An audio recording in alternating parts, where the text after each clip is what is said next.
ایک آدمی کسی بیماری کی وجہ سے بعض اوقات کچھ کھا نہیں پاتا، بعض اوقات شوگر کا پیشنٹ، ڈائبٹیز کا پیشنٹ میٹھا نہیں کھا پاتا، خدا کے لیے تو نہیں چھوڑتا، وہ بیماری کے لیے چھوڑتا ہے۔ اسی طرح بہرحال بہت ساری چیزیں ایسی ہیں کہ اتنی دیر تک آپ نہیں کھا سکتے، اتنی دیر میں، تو یہ بعض اوقات یہ سب ظاہر ہے۔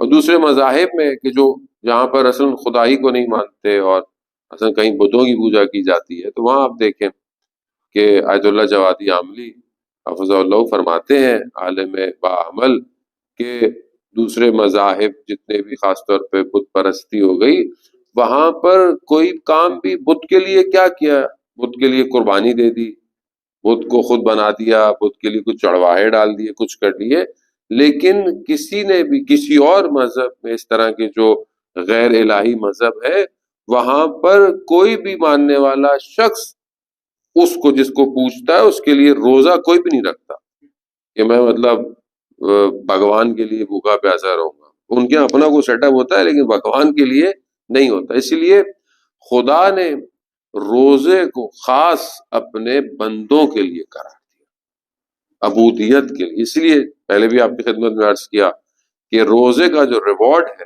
روزے کا جو اجر ہے، وہ خدا کہہ رہا ہے کہ میں خود روزے کا اجر ہوں، یعنی جو شخص روزہ رکھے گا اس کا ریوارڈ کیا ملے گا؟ خود خدا اسے ملے گا۔ اب بہرحال اسی خدا کو ہم نے حاصل کرنا ہے۔ اگر یہ خدا ہمیں ان چند دنوں میں حاصل نہیں ہوا تو اس کا مطلب ہے کہ کہیں نہ کہیں گڑبڑ ہے، اور ہمیں اسی گڑبڑ کو صاف کرنا ہے۔ جیسے کہ شیخ نے بیان کیا کہ قرآن کی آیت کی تلاوت کی، حدیث روایات بھی آپ کے سامنے ہے، احکام شریعہ بھی ہے کہ انسان جو ہے وہ جب تک طاہر نہ ہو قرآن کو مس نہیں کر سکتا، یعنی یہ ظاہری احکام ہے۔ تو آپ سوچیں ظاہری احکام میں طاہر ہونا، پاکیزہ ہونا، باوضو ہونا ضروری ہے، تو اگر قرآن آپ کے باطن پر اثر کرنا چاہے تو اس کے لیے باطن کا پاک ہونا ضروری ہے کہ نہیں ہے؟ باطن پاک ہونا چاہیے۔ تو اب یہ باطن ہم کیسے پاک کریں؟ باطن کو ہم کس چیز سے اذان محترم صحیح کریں؟ آیت اللہ غازی طباطبائی رضوان اللہ تعالی علیہ کہ جو آیت اللہ بہجت کے استاد بھی تھے، جب پہلی دفعہ عراق کی زیارتوں پر گئے تو ظاہر ایک کاروان کے ساتھ گئے اور 40 دن تک کربلا میں رہے۔ کربلا سے آگے جانا چاہتے تھے تو انہوں نے دیکھا کہ رستے میں ظاہر زمانے میں گھوڑے اور یہ سواریاں تھیں، تو جو کاروان کا لیڈر تھا وہ جہاں پہ بھی مہمان سرائے میں یہ رکتے تھے تو وہ سب سے پہلے جا کر ان سواریوں کو، جو گھوڑے اور اونٹ ہوتے تھے، ان کو خوراک دیتا تھا، ان کو پانی دیتا تھا۔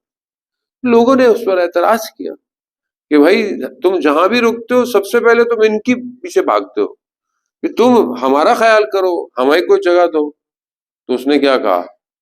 اس نے کہا کہ یہ راکب ہیں، یعنی یہ تمہیں سوار کر کر تمہیں منزل تک پہنچانے کے لیے ایک سواری ہے، راکب ہے، یعنی اس پر تم نے سوار ہونا ہے۔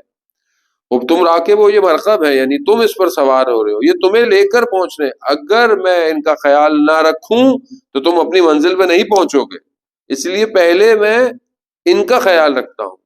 آیت اللہ غازی کہتے ہیں مجھے ایک نور میرے آنکھوں میں چمکا، اور یہ کہ انسان کا بدن کس پر سوار ہے؟ انسان کا بدن روح پر سوار ہے۔ روح ہے جو انسان کے بدن کو اس عالم اور پھر آگے کی طرف لے کے جائے گی۔